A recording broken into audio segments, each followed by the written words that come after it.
Well, welcome everyone back to Canada, a user's guide and owner's manual. It's been another bloody, bizarre, crazy week in the world of politics and geopolitics. And thanks, Prairie, for joining us, and Charlene, and so many others who are joining with us tonight. You know, we've seen the Romanian Supreme Court has ruled the election is canceled in Romania because, well, they didn't get the results that they liked. And that was one strange thing this week. But we also saw the utter and total collapse of Syria within a couple of days in the last, just on the weekend. And what I saw on Twitter today that crypto has lost $813 million today. So, and of course, let's not forget our good friend Justin Trudeau has now decided that semi-automatic guns, another 300 and some models of semi-automatic guns, need to be coughed up and are now prohibited because he wants to send them over to the Ukraine. So that's just a few of the crazy things that are happening in our country this week. But tonight we're going to speak about an aspect of our parliamentary democracy that many people are unaware of. And that is that our parliaments and our legislature are not only our form of government, but they are indeed a court. They act just like a court. So stay tuned for tonight's episode of Canada, a user's guide and owner's manual. And this week's episode is, pardon me, our parliaments are a court. To this week's edition of Canada, a user's guide and owner's manual. In this week's episode, we're going to examine the very basic functions and design, the foundation of our legislatures and parliaments. We'll start with this very interesting aspect. Parliament is a word derived from the French word parler, which is a place to meet and speak. But many Canadians don't understand our parliaments are not just a place to meet and speak. They are an actual court. They are designed exactly like a court of law. However, instead of finding a solution or remedy to a private dispute between individuals, our parliaments and legislatures are designed to find remedies to disputes within society. We have an adversarial system in our parliaments, just like we do our courts. The plaintiff and defendant are now the government and the opposition. Our parliaments and legislatures still retain the authority to compel people, summons people to attend. They can compel people to speak under oath, and they can also levy penalties, including incarceration, for those who do not abide by the demands of our legislatures. The news cycle has been absolutely insane lately. Canadian influencer Lauren Chen has hundreds of thousands of followers, but her channels have been taken off YouTube after allegations of Kremlin manipulation surfaced. The Russians allegedly bankrolled a shell company believed to be Tenet Media and directed the owners to create content that supported Donald Trump and to sow discord. Tenet was started by Chen and her husband Liam Donovan. The couple have a registered company in Hudson, Quebec, and have hired other right-wing influencers. I'm asking Canadians, will you comply if there's another lockdown? Among them, fellow Canadian Lauren Southern, who has railed against COVID measures, immigrants, and trans rights. Neither Lauren Chen, her husband, nor Lauren Southern are named in this indictment. They also have not been charged, and the Mounties won't say if they've opened an investigation.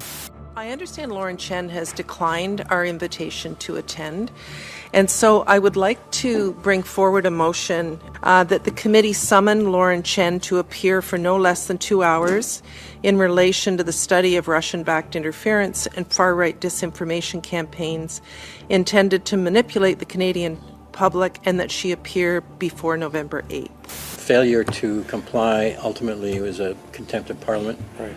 And anyway, so are we ready to vote on this? Yep. So all in favor of issuing the summons?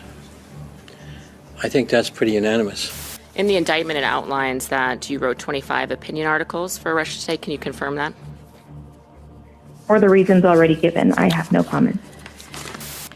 Mr. Chair, given the lack of response, I move that the committee ask the witness be compelled to respond to our questions. In light of the witness's continued refusal to answer questions of a House of Commons standing committee, I believe it's time for me to move a motion that would authorize you as our chair to refer this back to the House of Commons, clearly indicating that we have a witness that is in contempt. I had previously given notice of motion on this study that the committee summon Liam Donovan and Lauren Southern to testify on their own for no less than 2 hours on their participation in Russian-backed interference and far-right disinformation campaigns intended to manipulate the Canadian public. You went to Russia, if I'm not mistaken, you were barred from going to the UK, is that correct? Yes, I was barred from going to the UK. And why was that? That was because I tried to set up a pride parade in Luton, and the Islamic population there typically are not a big fan of that. And I was told that it was stirring up hatred. And so you went to Russia to stir up hatred against Jews?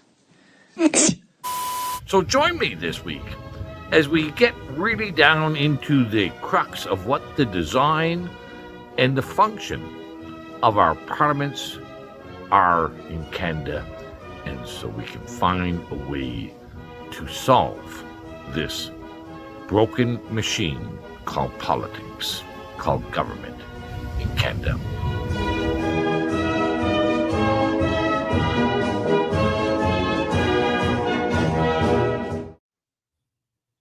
Well, joining me tonight as well is Leigh Stewy. Let's bring Leigh Stewy on to the show. Nice to see you, Leigh. Hi, Randy. Good to have you. Thank you for for another stream, number 8, episode 8, and I think it's the last one of the year before the new year. And I'm just going to go through some housekeeping before we get started here. And so if it's your first time joining or watching the stream, the last portion of the stream is going to be Randy answering your questions that were submitted to his website at randyhillier.com/ask a question. But if you didn't get a chance to do that prior to the stream, you can send in a super chat on YouTube, and we'll also get to those at the last portion of the stream.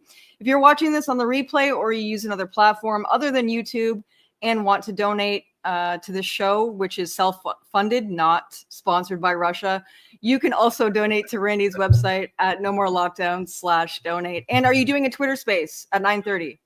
And we are doing the Twitter space on No More Lockdowns as well after the show. And yeah, I guess I'm going to have to get on the phone and see if Mr. Putin will send us over some money to keep the show. I know. I'm still waiting. I don't know.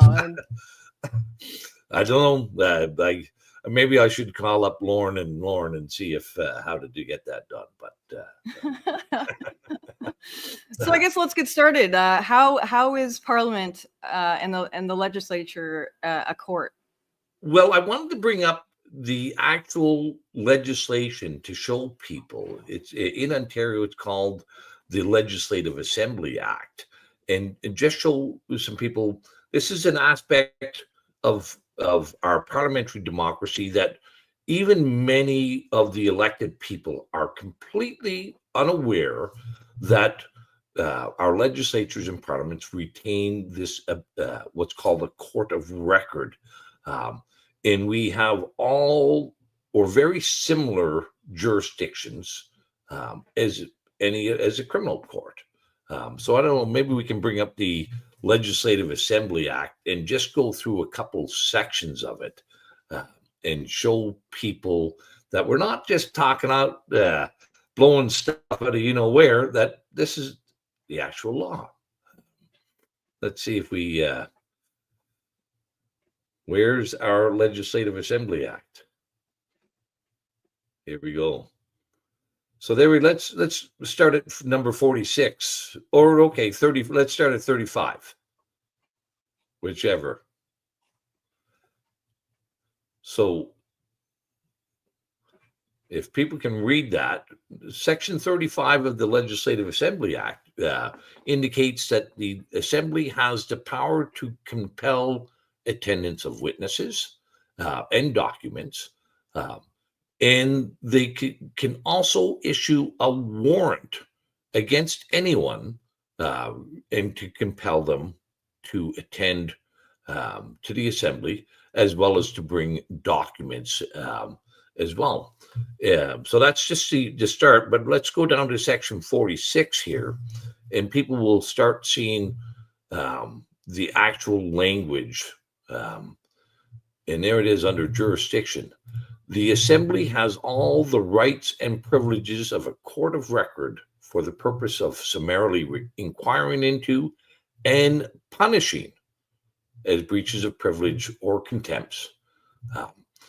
And then it starts listing after, in clause 1, what some of the things are that the Assembly can summarily inquire into and to punish people for.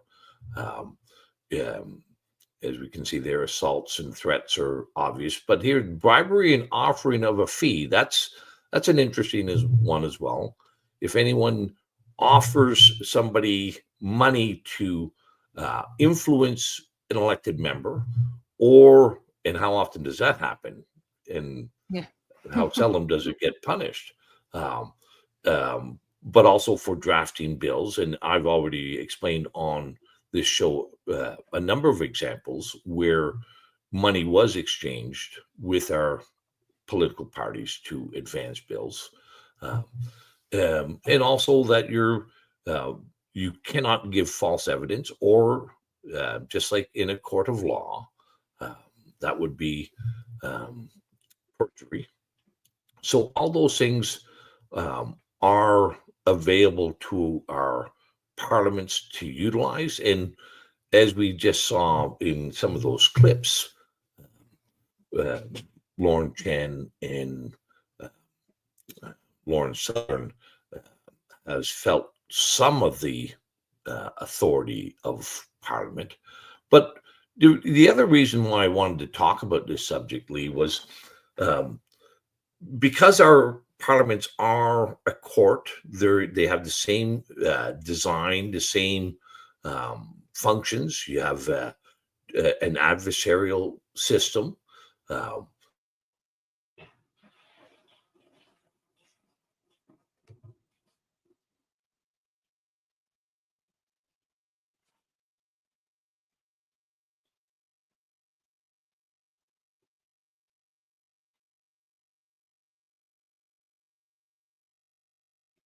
Uh-oh.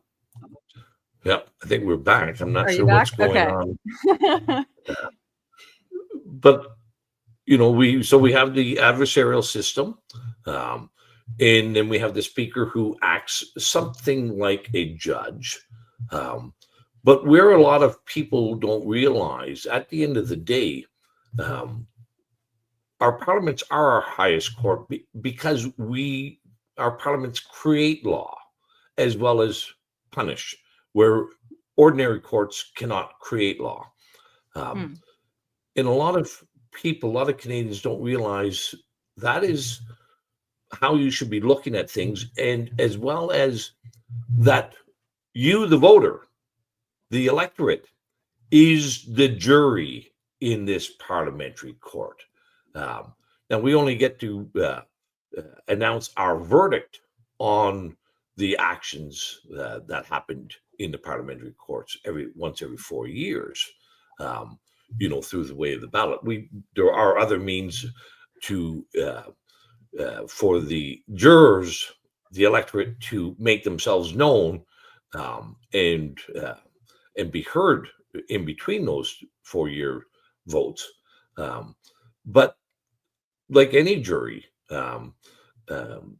we have a job to do, and that is to render our approval, our verdict on the behavior and the actions of our political parties. And I think many Canadians just aren't, like I said, aren't aware that how much power, because at the end of the day, the court of public opinion is the highest court in our land. We get to choose who will be our representatives, and we get to pass a verdict on them every 4 years if they've acted in our interests or not. And I would think most Canadians would say it's been a while since they've been acting in our best interests. Right. Yeah, I was going to say that. It's like, can we, it's the debate of whether, we're actually voting people in, or, does it make a difference, the uniparty, that whole thing. But I find that the government is awfully choosy of what sort of issues they want to address within Parliament and who they summons. Because I think there's been, for instance, this Tenet Media thing, they've really kind of honed in on this while letting other issues or other scenarios slide. And so in what situations will they summon people for Parliament for questioning, and can they summon anybody? And do you have a refusal? Like, are you able to refuse to show up? Do you have to go? Let's take a step back. And in politics, the political parties are playing to the jury, okay? But instead of looking to, and let's remember as well, the Parliament is unlike a civil court or a criminal court where they're looking to find a remedy or a punishment against an individual or solve a individual dispute. They're trying to solve the disputes within the collective society amongst, in our case, 40 million people. And so they're using the parliaments to create a narrative as to which one of these two competing political parties or three competing political parties are acting in the best interest. So it's more theater than it is substance in that regard. But then it becomes very because again they're trying to convince the jurors that I wear the red tie, so the red team is the best, or I wear the blue tie and the blue team is the best in representing your interests. But then you get into the substantive stuff, like what we're seeing with Tenet Media. And there's been other elements of this contempt as well. Like that's just the most current one. There was contempt proceedings earlier, not long ago, over the Chinese scientists who shipped viruses from the Winnipeg lab, and we've never yet seen the full extent and the evidence on that one. But yes, Parliament can compel anyone, in Canada to appear before them, and they have, and if you, as Lauren Southern did, she went, and I think she did a marvelous job of dispelling the narrative that the parliamentary committee was attempting to tarnish her with, that somehow that she was not speaking on her own volition, that she was being paid to propagate a foreign government's message. And how bizarre is that, Leigh?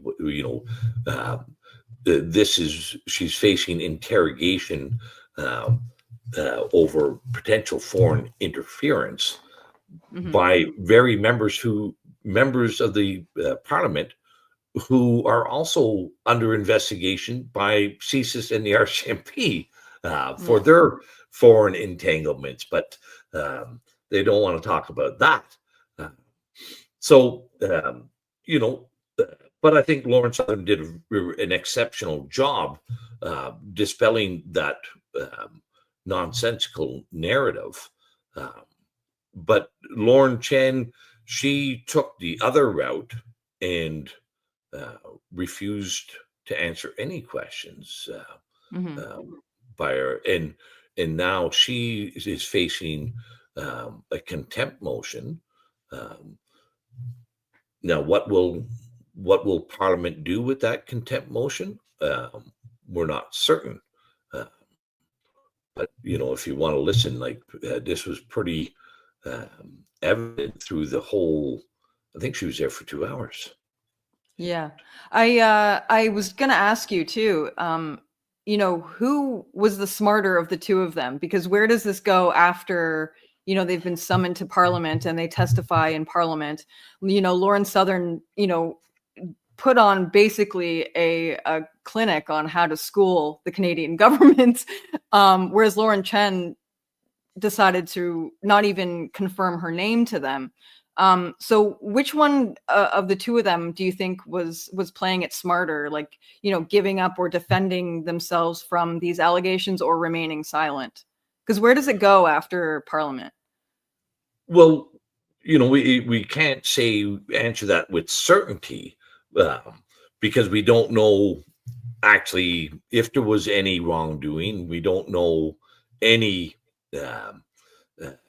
details, but we know with Lauren Southern, the Parliament is not going to be interested in having her back. She schooled them pretty well. She showed how immature and juvenile and childish the parliamentarians and their inquisition was, and I think so. Lauren also defended her professional integrity and credibility exceptionally well in that testimony, where Lauren Chen, because she took the fifth, as they would say, and refused to answer any question, has put her in not so good a position. I have no idea. I don't know. I've never spoken with her. I don't have any business dealings with her. I have never had any business dealings with Tenet Media. So I don't know what they were doing, what they weren't doing. But I think at a minimum, she is probably hurt her commercial viability somewhat and professional reputation. And now could be facing further sanctions from Parliament, whatever they may be. And now again, we don't know. There is, because the RCMP have not indicated with any certainty whether or not there is a criminal investigation. We're not certain if there's any criminal investigation going on in the States. So in that aspect, she may have been very wise to keep her mouth shut, because anything that she may have said in the parliamentary committee could be used against her in another court of law. So right. Yeah. And I noticed too in the opening clip there in that news segment, where they played a portion of the Parliament questioning of Lauren Chen. I think it's Rachel, I can't remember her, Dancho or something.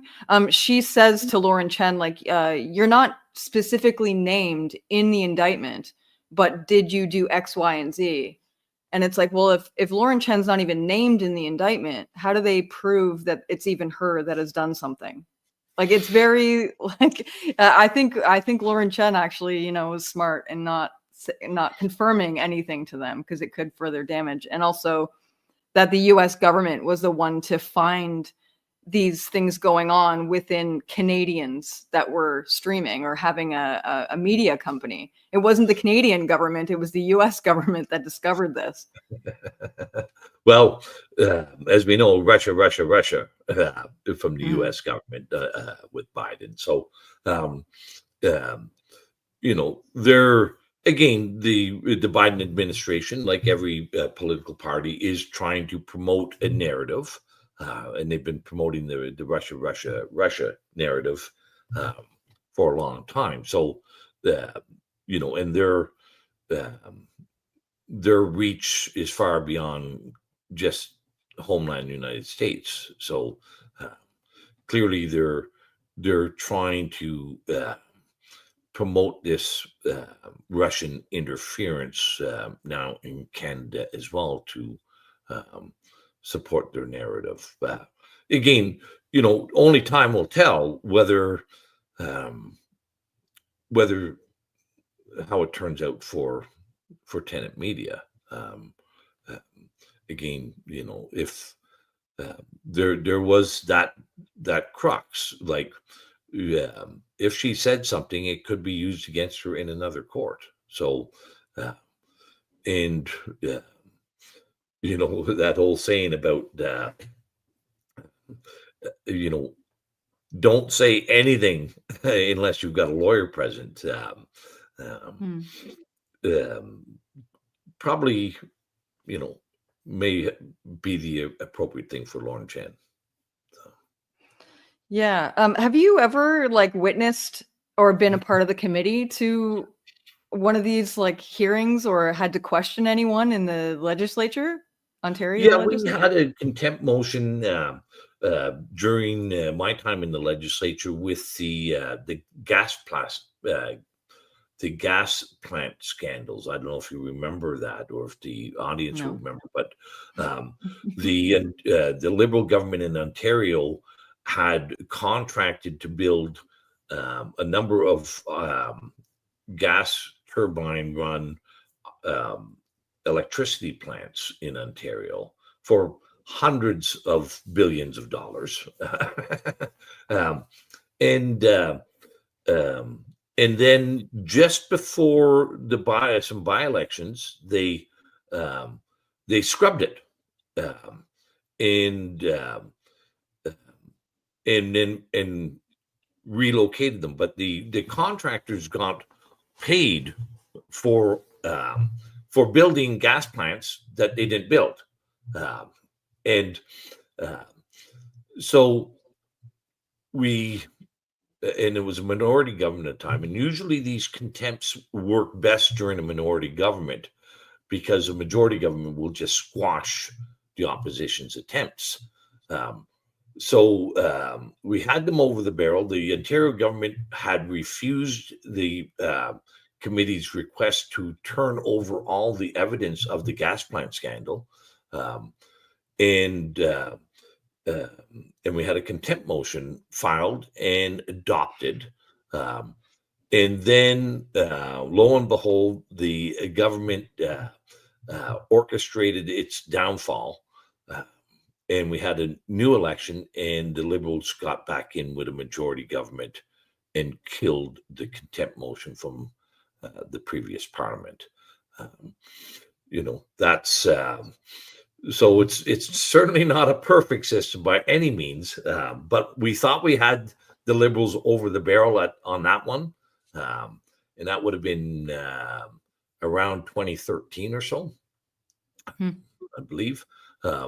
But it's another odd one was like this one in Winnipeg, where there was a contempt filed and adopted in the previous parliament under a minority parliament.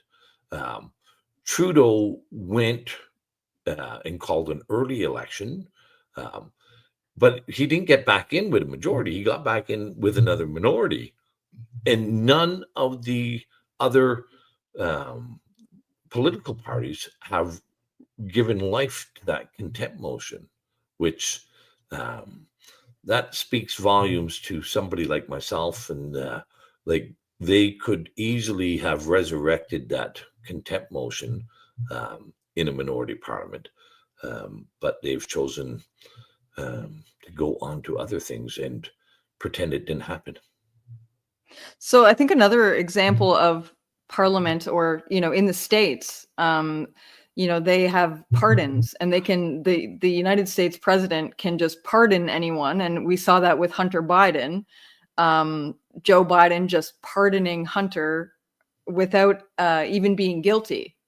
So can prime ministers do that as well, or is that just a U.S. thing? Is that a Republican thing, or? Well, it's interesting. Or a like republic?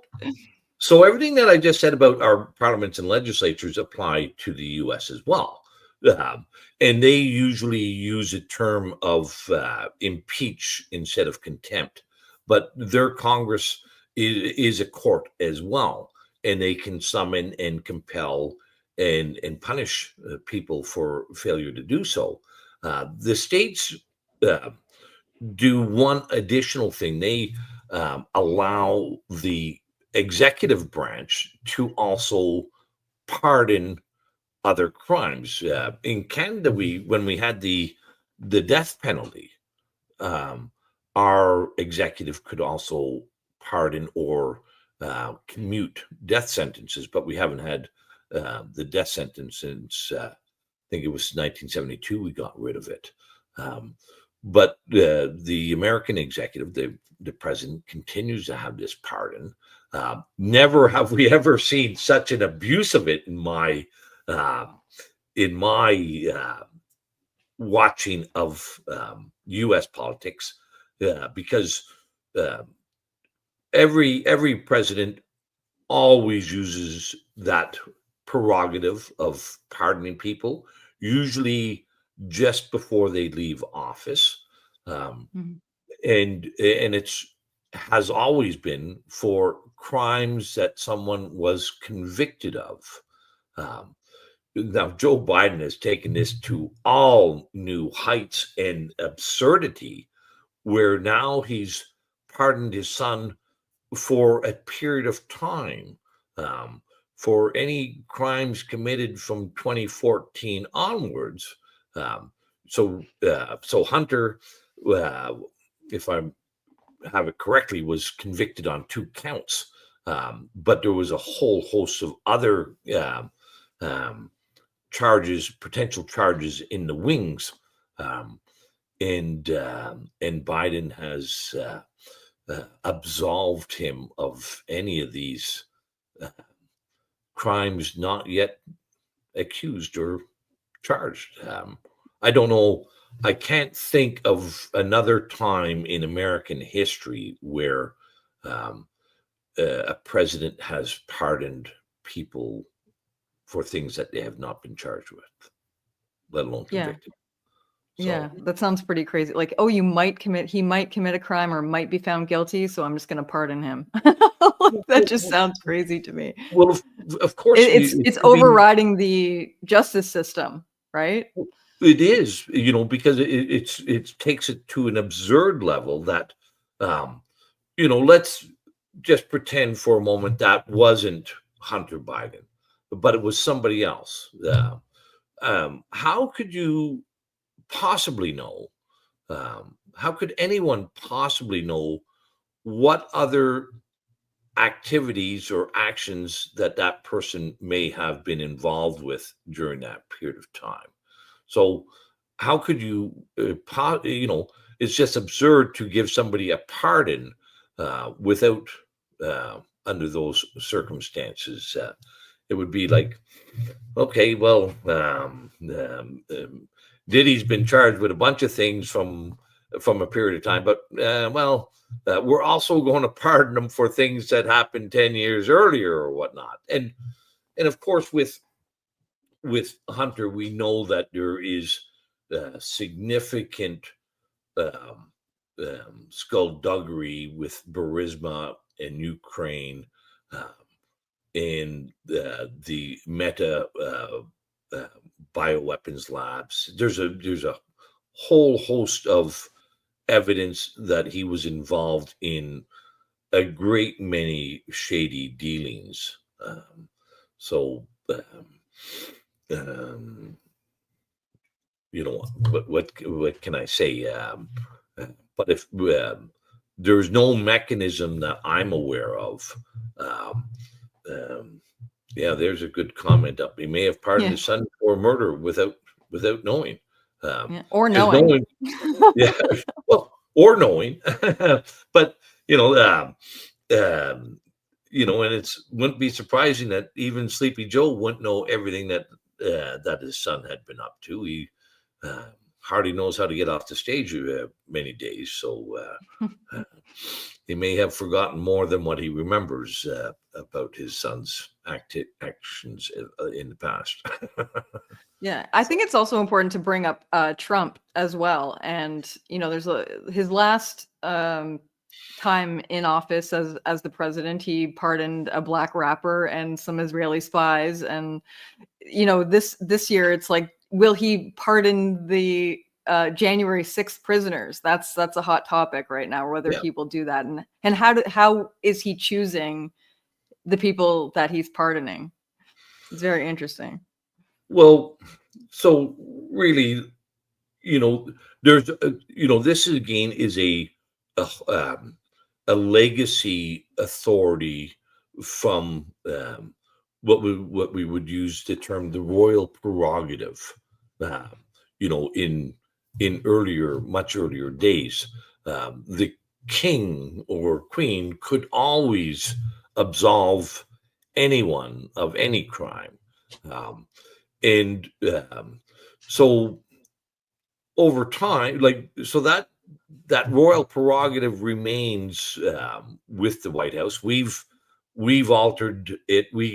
Our parliaments could, we still have a pardon system in Canada, but it's not so overtly partisan. It's more bureaucratic than it is partisan. And it's more of a money-making machine than it is anything else. But that's the legacy of it from the royal prerogative. But it was meant to, like all laws, it was meant to be utilized by people with integrity. It was meant to be utilized to undo a wrong or an error that the courts made, because courts make errors. We've seen many examples of that. And that this would be utilized in a non-partisan fashion with integrity. So, my view is that the January 6th protesters, a great many of them, were convicted for partisan reasons. I think that's anybody who looks at things objectively would come near to that conclusion. So pardoning the J6 guys, I think, would be a proper thing for Donald Trump to do. Just as I think that granting a pardon to Julian Assange and Eric Snowden, I think those are two great Americans that have faced the outrageous abuses of the legal system there.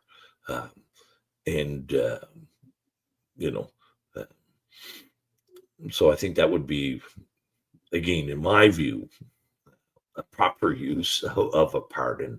And it's for crimes, but I wouldn't suggest that he pardoned Julian Assange for things that he wasn't accused of or convicted of. Right. Yeah. We got a super chat. Thank you, David. We'll get to your question at the very end, and I just want to remind everyone to smash the thumbs up because it does help with the algorithm, and share the stream out to all your friends or family that want to learn more about the Canadian government. I want to bring it back to another example of the Parliament being a court, and I think that a very hot topic as well during COVID or after the convoy was the POEC. And what was the difference between the POEC and something that we're seeing with like Lauren Chen or Lauren Southern? Well, so very similar, and yeah, thanks for hit the like and share and send some questions in. We are going to get to a few more, but we'd love to answer questions that people have on their mind. So it's interesting. The POEC, if people remember, the Public Orders Inquiry Commission that is mandated. The law states that if the government is ever to enact the Emergency Act, they must evaluate their actions by way of a committee afterwards. And so we have that aspect. Another important and similar was also a judicial review of the Emergency Act by Justice Mosley. But let's just look at the POEC first, because that was such a bizarre. It was made to appear to everyone that it was a court, but it was a parliamentary committee, and so it doesn't have all the same rules of due process as an ordinary court, and. First off, the POEC. Let's start off with the very first. It was more of a kangaroo court, both in their process and in their decision making. And why I say that in process, although people could be compelled to attend, and people could be compelled to provide testimony under oath. The POEC refused to actually call witnesses to the event.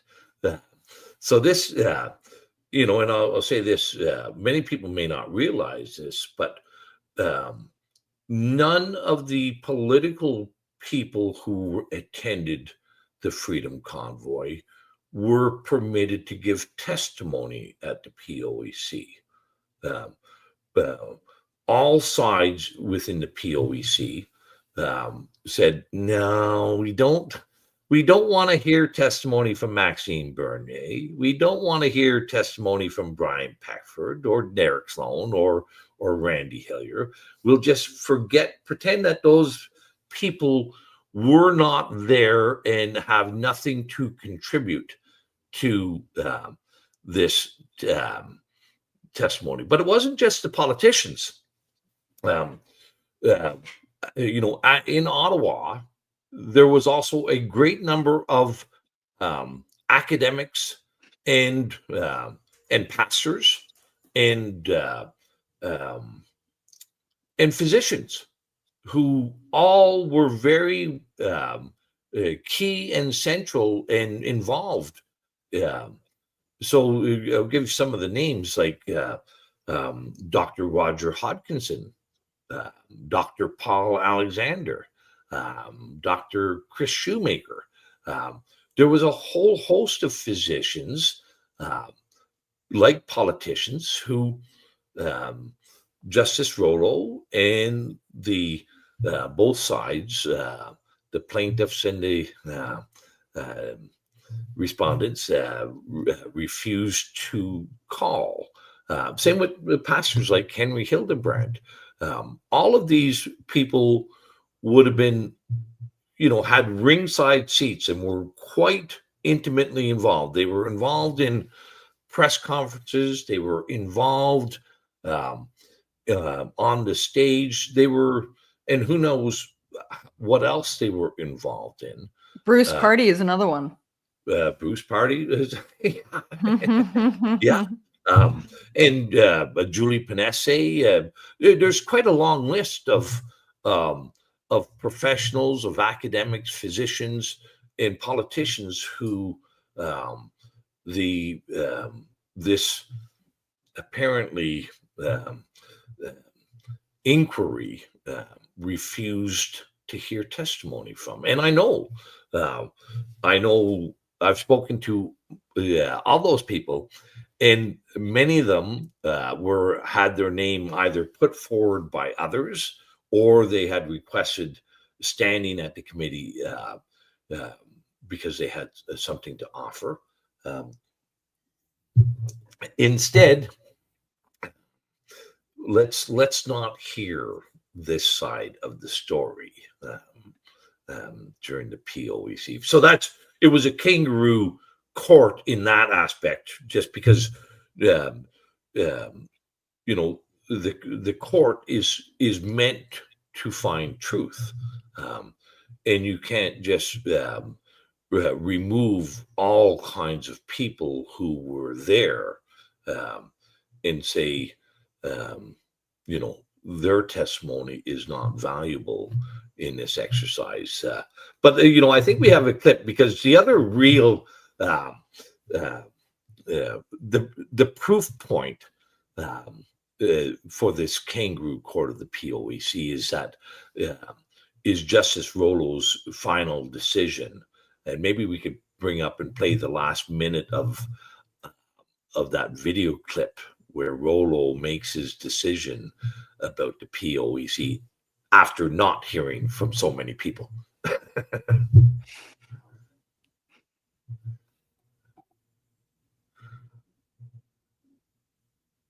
Some parties have argued that I should not opine on the appropriateness of the decision.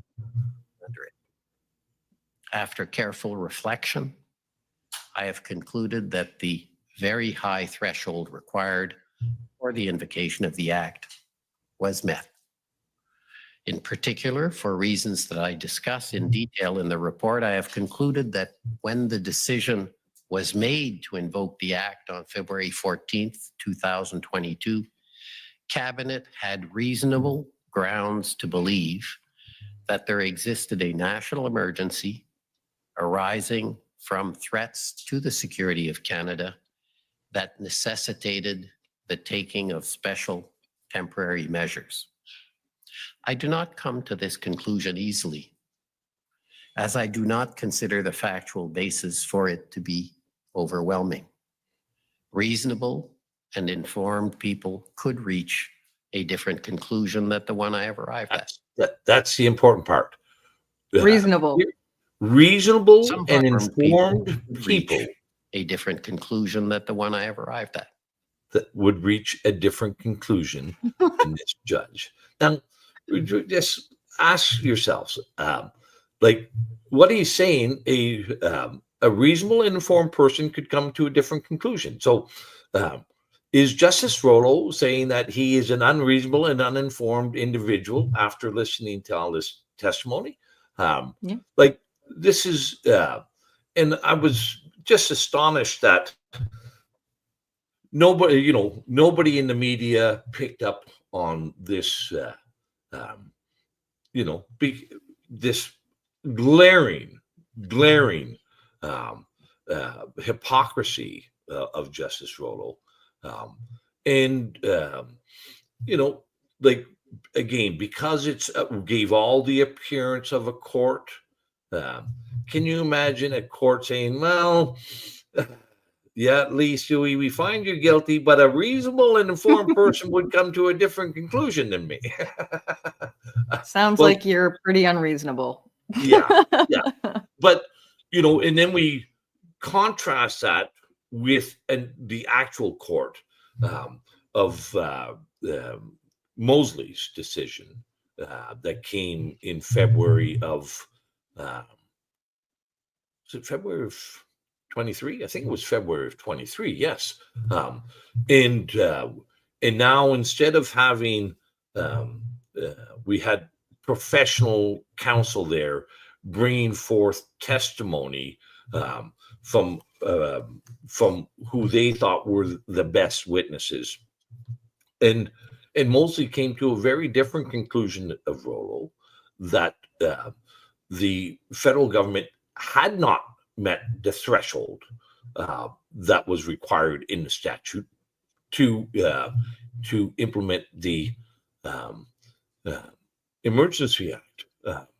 So, and of course, we also know that that the government announced that they were going to appeal that, but we've not seen anything come to that. And I suspect that it will be a very high bar for the government to get Mosley's judicial review overturned. But we'll wait and see. But that's I saw they were trying to. There was a group trying to overturn using that ruling to overturn the decision about the Emergency Measures Act and to hold them accountable for that. But I didn't see any result with that. I don't know if it got removed or. No, I think Mosley's decision will come into, and I think it has come into play.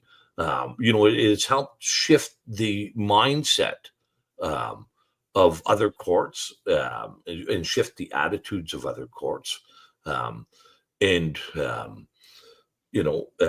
think it will have more to bear in time. But it's.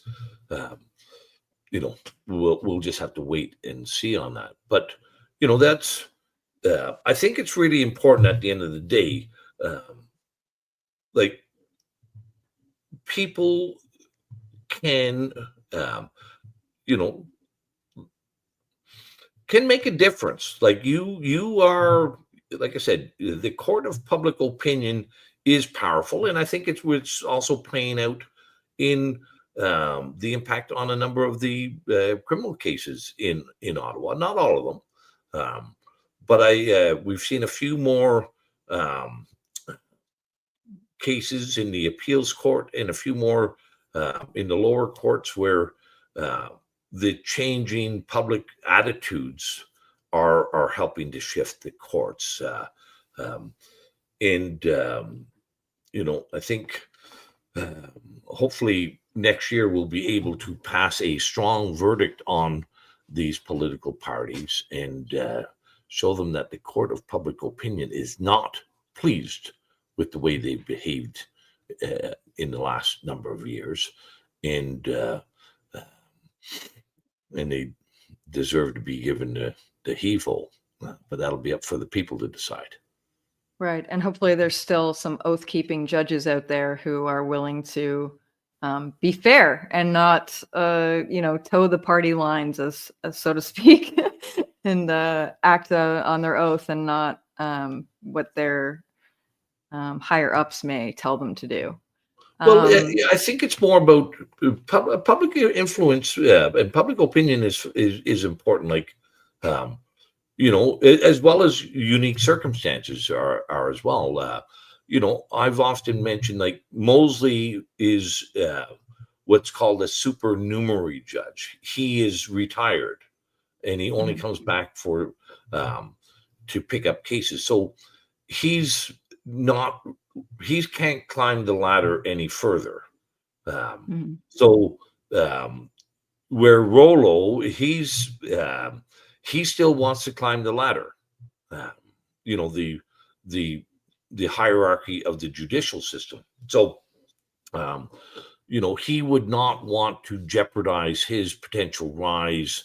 And I think, if I'm not mistaken, he was just appointed to a higher court in the last couple of weeks. I should have looked that up today, but I'm certain of this, that Rollo just got a big promotion. And that's, people have to understand that those are the carrots that government can hold out to influence people's decisions and what and how they behave. Toe the line and you'll get a promotion. Total line or get the boot. Yeah, or that. It's not just the elected members who understand that concept. There are judges and crowns and various people as well who are easily enticed with the carrots and the patronage of government. All right, so we've hit the 9 o'clock mark here, and we want to get to some questions from you guys, and the super chat sent in by David. Thank you so much for your $10 donation. Like I said, we're not sponsored by Russia, so this goes a long way for us. David says, thank you for a great show. Watched 8 out of 8 now, our new Monday night tradition. Is there an appeal process if Parliament finds someone in contempt? No. Thank you, David. That's a good question. It is probably the only court. I'm not sure if our stream is. Are we back on? I think you're a tiny bit laggy, but I can still hear you and see you. Okay. Well, let me start again, Dave. And thanks for watching. And but yeah, Parliament is the only court. Every other court, except the Supreme Court, you can appeal. But in Parliament, a decision by Parliament is final and binding, and can't be appealed. Interesting. And Lauren Southern made a good point in her interrogation, if you want to call it, about how much disinformation the MPs had against her, and nothing was corrected, or the person who was initially giving the information, there was never any fact checking on what they were saying in regards to how many subscribers the channel had, how many how much money they were making. And I think that's pretty dangerous. They're told all this information, they just kind of take it at face value. So MPs who are making these decisions kind of just have this preconceived notion on who you are or what you're doing, and they don't ever look into it, A, because they don't have time, or B, because they just trust the source and don't look into it any further. And I think that can be pretty dangerous. I think. Well, again, anybody who watched that, the caliber of the inquisitors was pretty childish. But there is another a bit of a contradiction in our parliamentary courts. There is, although it would be against the law to provide false testimony, as we saw in that. We showed the act, you could be punished for perjury, or if you provided forged documents or fraudulent documents. But there is no such obligation on the members of Parliament who are doing the Inquisition. They can say essentially anything that they want. They're held from any, they're immune from any defamation or any other civil action for what they say. And there's, you could see all this phony baloney BS being propagated by our parliamentarians with absolute impunity. So that's a pretty slippery slope. I don't ever want to have to deal with. Again, the system was built on a belief that only people of high integrity would ever be elected, and we found out that's not quite true. I know. Integrity is a very rare commodity, I would say, in our parliaments these days. Right. And I think it's partially our fault too. We've kind of taken the back burner on holding politicians accountable for so long that they just think that they can get away with it with no repercussions, because we haven't been hard enough on them, I don't think. That is absolutely true.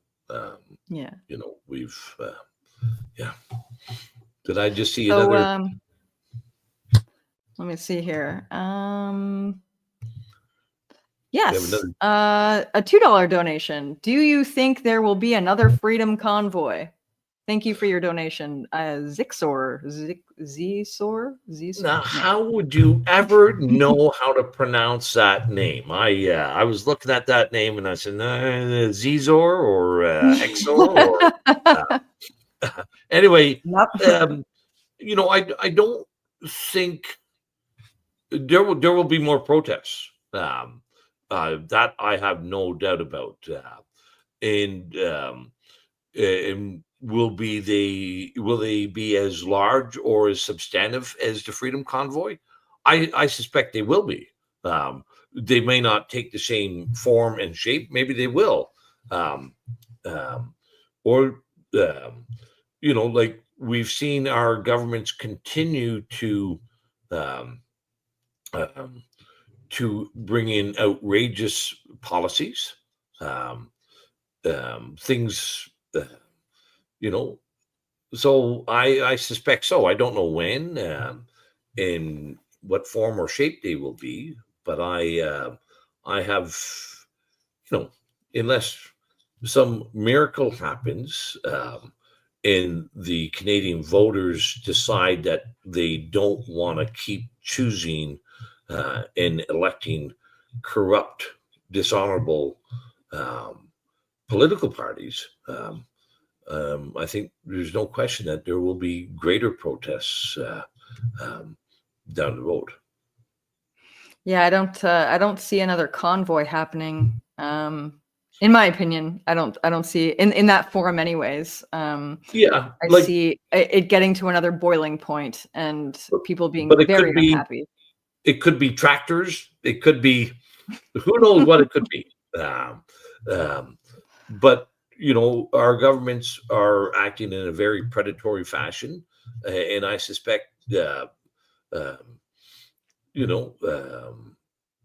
going to go too far once again, unless we give them a real good check in the next general election. If we make them pay and understand that they did wrong and they're not going to get away with it. If we don't do that, then expect worse policies down the road. Yeah, Freedom March. That's the protests can take a lot of different shapes and styles. So, and Canadians can be very creative and imaginative when it comes to protests. Maybe another political party like they did in Quebec, the Revolutionary Party. It's we'll wait and see. We'll see how governments respond and how fast they move with this agenda. And we're jumping like you started off at the beginning of the show, like governments around the world, in the Western world anyway, are on a path of irrational behavior. So let's not be surprised that they'll come up with something stupid again soon. And we are Canadian after all, so we do have that in our blood. We can only take so much before we get really super pissed off. Maybe there'll be another Upper and Lower Canada rebellion. Who knows? There you go. All right, so I'm going to get to the questions from the website that were submitted during the week from last Monday up until today. Let's see here. Shelley Thomas left feedback and said, why is the province of Quebec in our House of Commons voting on matters contained in a constitution that they never signed? So I wanted to answer this one because there's such a degree of nonsense and misunderstanding by many people in Canada that because Quebec did not sign the Constitution in 1982, that somehow either the Constitution is invalid or Quebec's participation in our confederation is invalid. But they agreed to the Constitution in 1867, just to remind everyone, and that they are a founding partner, one of the original founding partners of this confederation. So they are Canadian. There's no question about that. But to speak specifically to 1982, Quebec took that matter to the highest court, the Supreme Court, and challenged the validity of the 1982 Constitution because they had not signed and ratified it. And the Supreme Court ruled that we did not require unanimity of all provinces to repatriate the Constitution in 1982, just as we don't require unanimity to amend the Constitution today. The broad stroke amending formula is that 7 provinces with at least 50% of the population can amend the Constitution. So, if we wanted to amend the Constitution again today, we could do it without Quebec's ratification, but it doesn't mean that they are not part of Canada. And it doesn't mean that they don't have or ought not to have representation in the House of Commons because they are disagreeable to an amendment. So I hope that answers your question, Shelley, and it shouldn't bother you that Quebec is in the House of Commons and has seats in the House of Commons, and that they disagreed with Pierre Elliott Trudeau in 1982. Maybe personally, I'm not concerned about the people of Quebec voting in our House of Commons, but rather the people who hold dual citizenships, who aren't only Canadian, voting on matters in our parliament. That concerns me a little. Well, so I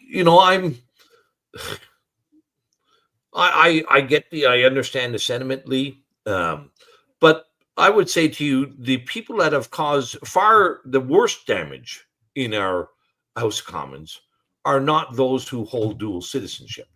And I would point my finger directly at Justin Trudeau, and I would also point my finger at Pierre Poilievre, and there'd be many people that I could point my finger at in the House of Commons who are not dual citizens. Now, not that I don't think it's, how should I say this? That I wouldn't mind if the law said that you couldn't be a dual citizen, other than a lot of people don't understand this real interesting nuance in Canada. There is a great many Canadians who were born and raised on border towns where the hospitals were in the United States. And so a pregnant Canadian woman living in, let's say, Fort Frances, where the closest hospital is across the border in the States, it's very commonplace along in many of these border towns for Canadians to, Canadian moms to have their child in the United States. And those people are dual citizens. Do we want to exclude them from Canadian politics, from elected office? I don't, like I said, I wouldn't mind, but I think our biggest problem is our Canadian elected representatives, personally. All right. So Murray left feedback on Ask a Question that says, "Hi, Randy. With the prospect of an Ontario election in the not so distant future, I ask myself who is worthy of my vote. Doug Ford and his gang screwed you and others over, so they are out. The Libs are crooks, and NDP are jagmeets, shills, and corrupt. So who is really left? Any suggestions as to who might be different and maybe worthy? I respect your opinion and knowledge. Thanks for all you do." Well, thank you, Murray. Ontario, we're in a bit of a, we're not in a good spot here in Ontario and Ford is pushing. I have no doubt we will see an Ontario election probably either in June, probably June. It may be as late as the late summer. But Ford wants to get another 4-year term in under his belt, and take advantage of the hatred against Justin Trudeau for his own political fortunes, even though one's federal, one's provincial. Many Canadian voters they conflate federal and provincial politics, and and I think right here at the moment, anyway, in Ontario, I think the best thing that the voters can do is show their disdain for Ford by voting for independent candidates. I don't, and I think that would also maybe help demonstrate to other people that there is a growing opposition, and that growing opposition should gel together in a more cohesive and unified fashion. So I know unless something changes between now and election day, I'll be looking at the independent candidates and some of the smaller fringe parties, the Freedom Party, the Libertarian Party, and show my support for those. But the established parties, they're certainly they were all a part and parcel in this. And just remember that Ford will go for an election in 25, a full year and a half before he needs to. He's going to the election, an early election, not for the benefit of the voters, but for the benefit of himself and the Conservative Party. Yeah, I noticed he's doing the no tax thing for Ontario as well. So that's part of probably he's early campaigning. Well, this is how much politicians, the contempt that they hold for people. Ford has announced his $250 check for everyone. And you can ask yourself, well, why? Here we are, we're $10 billion in debt. He's going to issue every one of the 14 million people in the province a $250 check. It's going to cost us another $3 billion that we don't have, that's going to be added to the public debt. And our children and grandchildren will be paying the interest on that for a good long time. But that's, he views, and the Conservative Party views, that the voter is so unsophisticated that we can buy them with a $250 check. Just as Trudeau is saying that the voter is so immature and unsophisticated that we can buy our votes with a HST holiday for a couple of weeks. So, again, for the audience, it doesn't matter. There's a Conservative Party and there's a Liberal Party, both engaged in the same trickery and recognize, and both having the same contemptuous view of voters. I think that's a great point to end it on.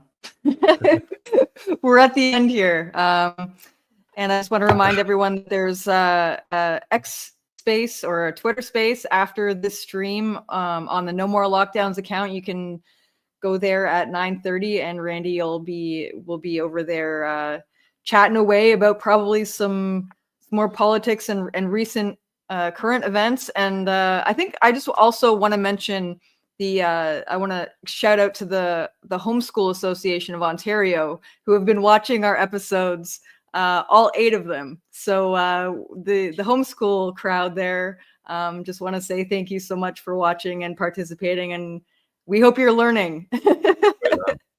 Well, listen, thank you, Leigh, and thanks everybody for tuning in. We are going to take a bit of a break over the Christmas, and so I'm going to say Merry Christmas to everyone, and yes, Merry Happy Christmas. New Year. And if you'd like to support the show, go to No More Lockdowns. We will be on the Twitter space or X space.